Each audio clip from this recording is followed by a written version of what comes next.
Bonjour à tous, bienvenue dans notre émission de lecture biblique. L'objectif est de lire toute la Bible en l'espace de 6 mois dans l'ordre chronologique des événements.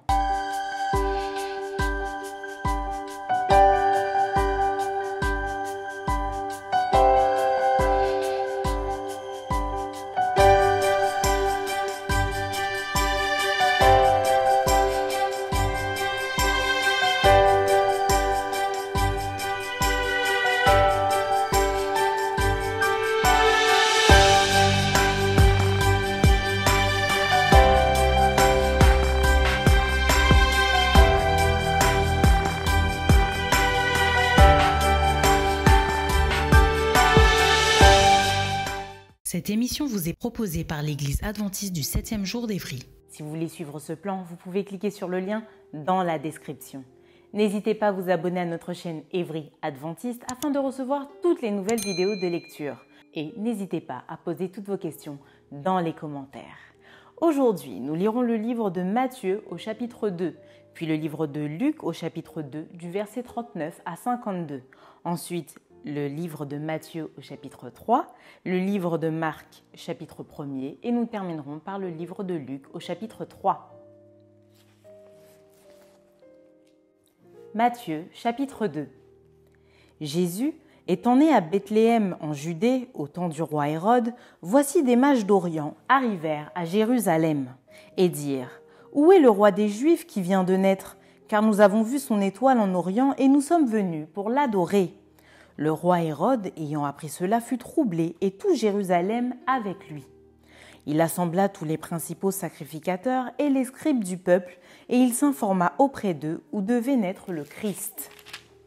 Ils lui dirent : à Bethléem en Judée, car voici ce qui a été écrit par le prophète. Et toi, Bethléem, terre de Juda, tu n'es certes pas la moindre entre les principales villes de Juda, car de toi sortira un chef qui paîtra Israël, mon peuple. Alors Hérode fit appeler en secret les mages et s'enquit soigneusement auprès d'eux depuis combien de temps l'étoile brillait. Puis il les envoya à Bethléem en disant : Allez et prenez des informations exactes sur le petit enfant. Quand vous l'aurez trouvé, faites-le-moi savoir, afin que j'aille aussi moi-même l'adorer. Après avoir entendu le roi, ils partirent. Et voici, l'étoile qu'ils avaient vue en Orient marchait devant eux jusqu'à ce qu'étant arrivée au-dessus du lieu où était le petit enfant, elle s'arrêta. Quand ils aperçurent l'étoile, ils furent saisis d'une très grande joie. Ils entrèrent dans la maison, virent le petit enfant avec Marie, sa mère, se prosternèrent et l'adorèrent. Ils ouvrirent ensuite leur trésor et lui offrirent en présent de l'or, de l'encens et de la myrrhe. Puis divinement avertis en songe de ne pas retourner vers Hérode, ils regagnèrent leur pays par un autre chemin.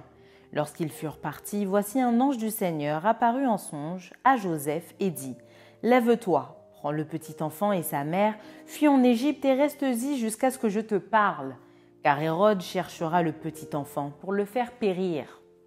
Joseph se leva, prit de nuit le petit enfant et sa mère et se retira en Égypte. Il y resta jusqu'à la mort d'Hérode afin que s'accomplisse ce que le Seigneur avait annoncé par le prophète : J'ai appelé mon fils hors d'Égypte. Alors Hérode, voyant qu'il avait été joué par les mages, se mit dans une grande colère et il envoya tuer tous les enfants de 2 ans et au-dessous qui étaient à Bethléem et dans tout son territoire selon la date dont il s'était soigneusement enquis auprès des mages. Alors s'accomplit ce qui avait été annoncé par Jérémie le prophète. On a entendu des cris à Rama, des pleurs et de grandes lamentations. Rachel pleure ses enfants et n'a pas voulu être consolée parce qu'ils ne sont plus. Quand Hérode fut mort, voici un ange du Seigneur apparut en songe à Joseph en Égypte et dit : Lève-toi, prends le petit enfant et sa mère et va dans le pays d'Israël, car ceux qui en voulaient à la vie du petit enfant sont morts. Joseph se leva, prit le petit enfant et sa mère et alla dans le pays d'Israël. Mais ayant appris qu'Archélaüs régnait sur la Judée à la place d'Hérode son père, il craignit de s'y rendre, et divinement averti en songe, il se retira dans le territoire de la Galilée, et vint demeurer dans une ville appelée Nazareth, afin que s'accomplisse ce qui avait été annoncé par les prophètes. Il sera appelé Nazaréen. Luc 2, versets 39 à 52. Lorsqu'ils eurent accompli tout ce qu'ordonnait la loi du Seigneur, Joseph et Marie retournèrent en Galilée, à Nazareth, leur ville. Or l'enfant croissait et se fortifiait. Il était rempli de sagesse et la grâce de Dieu était sur lui. Les parents de Jésus allaient chaque année à Jérusalem à la fête de Pâques. Lorsqu'il fut âgé de 12 ans, ils y montèrent selon la coutume de la fête. Puis quand les jours furent écoulés et qu'ils s'en retournèrent, l'enfant Jésus resta à Jérusalem. Son père et sa mère ne s'en aperçurent pas. Croyant qu'il était avec leurs compagnons de voyage, ils firent une journée de chemin et le cherchèrent parmi leurs parents et leurs connaissances. Mais ne l'ayant pas trouvé, ils retournèrent à Jérusalem pour le chercher. Au bout de 3 jours, ils le trouvèrent dans le temple, assis au milieu des docteurs, les écoutant et les interrogeant. Tous ceux qui l'entendaient étaient frappés de son intelligence et de ses réponses. Quand ses parents le virent, ils furent saisis d'étonnement et sa mère lui dit « Mon enfant, pourquoi as-tu agi de la sorte avec nous ? Voici ton père et moi, nous te cherchions avec angoisse. » Il leur dit « Pourquoi me cherchiez-vous ? Ne saviez-vous pas qu'il faut que je m'occupe des affaires de mon père ?» Mais ils ne comprirent pas ce qu'il leur disait. Puis il descendit avec eux pour aller à Nazareth et il leur était soumis. Sa mère gardait toutes ces choses dans son cœur. Et Jésus croissait en sagesse, en stature et en grâce devant Dieu et devant les hommes. Matthieu, chapitre 3. En ce temps-là parut Jean-Baptiste, prêchant dans le désert de Judée. Il disait « Repentez-vous, car le royaume des cieux est proche. » Jean est celui qui avait été annoncé par Ésaïe le prophète lorsqu'il dit « C'est ici la voix de celui qui crie dans le désert. Préparez le chemin du Seigneur, aplanissez ses sentiers. » Jean avait un vêtement de poil de chameau et une ceinture de cuir autour des reins. Il se nourrissait de sauterelles et de miel sauvage. Les habitants de Jérusalem, de toute la Judée et de tout le pays des environs du Jourdain se rendaient auprès de lui. Et confessant leurs péchés, ils se faisaient baptiser par lui dans le fleuve du Jourdain. Mais voyant venir à son baptême beaucoup de pharisiens et de sadducéens, il leur dit « Race de vipères, qui vous a appris à fuir la colère à venir ? Produisez donc du fruit digne de la repentance, et ne prétendez pas dire en vous-même « Nous avons Abraham pour père », car je vous déclare que de ces pierres-ci, Dieu peut susciter des enfants à Abraham. Déjà la cognée est mise à la racine des arbres, tout arbre donc qui ne produit pas de bons fruits sera coupé et jeté au feu. Moi je vous baptise d'eau pour vous amener à la repentance, mais celui qui vient après moi est plus puissant que moi, et je ne suis pas digne de porter ses souliers. Lui, il vous baptisera du Saint-Esprit et de feu. Il a son vanne à la main, il nettoiera son aire et il amassera son blé dans le grenier, mais il brûlera la paille dans un feu qui ne s'éteint point. Alors Jésus vint de la Galilée au Jourdain vers Jean pour être baptisé par lui. Mais Jean s'y opposait en disant « C'est moi qui ai besoin d'être baptisé par toi, et tu viens à moi ?» Jésus lui répondit « Laisse faire maintenant, car il est convenable que nous accomplissions ainsi tout ce qui est juste. » Et Jean ne lui résista plus. Dès que Jésus eut été baptisé, il sortit de l'eau, et voici les cieux s'ouvrirent, et il vit l'Esprit de Dieu descendre comme une colombe et venir sur lui. Et voici une voix fit entendre des cieux ces paroles. « Celui-ci est mon Fils bien-aimé, en qui j'ai mis toute mon affection. » Marc, chapitre 1er. Commencement de l'évangile de Jésus-Christ, Fils de Dieu.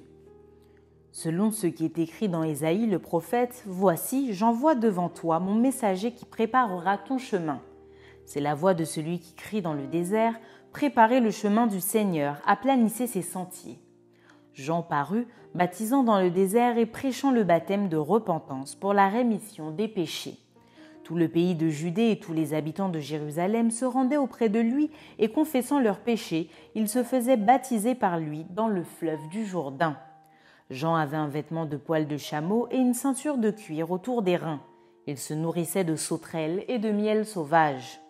Il prêchait disant « Il vient après moi, celui qui est plus puissant que moi, et je ne suis pas digne de délier en me baissant la courroie de ses souliers. Moi je vous ai baptisé d'eau, lui, il vous baptisera du Saint-Esprit. » En ce temps-là, Jésus vint de Nazareth en Galilée, et il fut baptisé par Jean dans le Jourdain. Au moment où il sortait de l'eau, il vit les cieux s'ouvrir et l'Esprit descendre sur lui comme une colombe. et une voix fit entendre des cieux ces paroles. « Tu es mon Fils bien-aimé, en toi j'ai mis toute mon affection. » Aussitôt l'Esprit poussa Jésus dans le désert, où il passa 40 jours tenté par Satan. Il était avec les bêtes sauvages et les anges le servaient.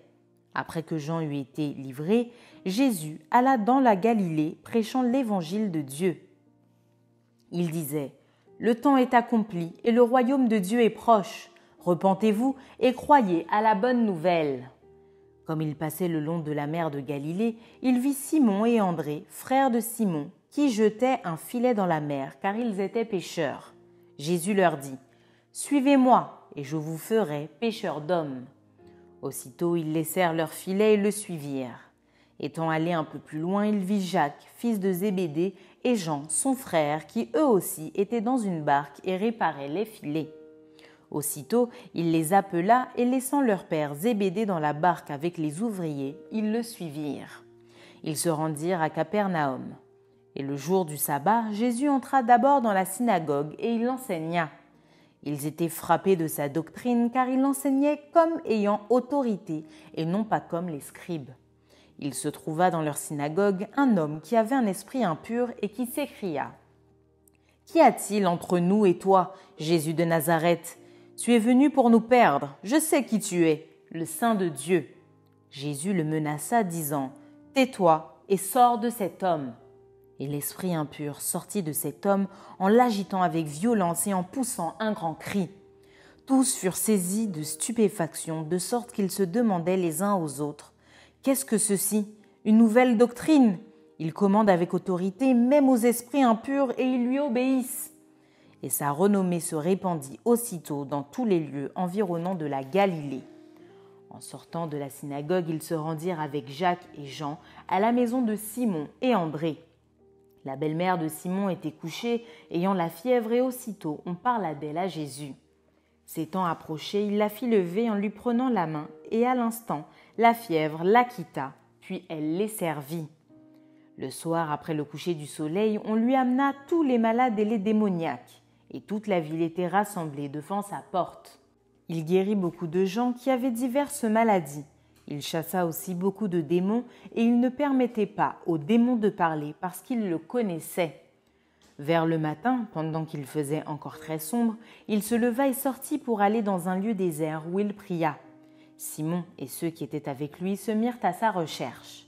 Et quand ils l'eurent trouvé, ils lui dirent : « Tous te cherchent. » Il leur répondit : « Allons ailleurs, dans les bourgades voisines, afin que j'y prêche aussi, car c'est pour cela que je suis sorti. » Et il alla prêcher dans les synagogues par toute la Galilée et il chassa les démons.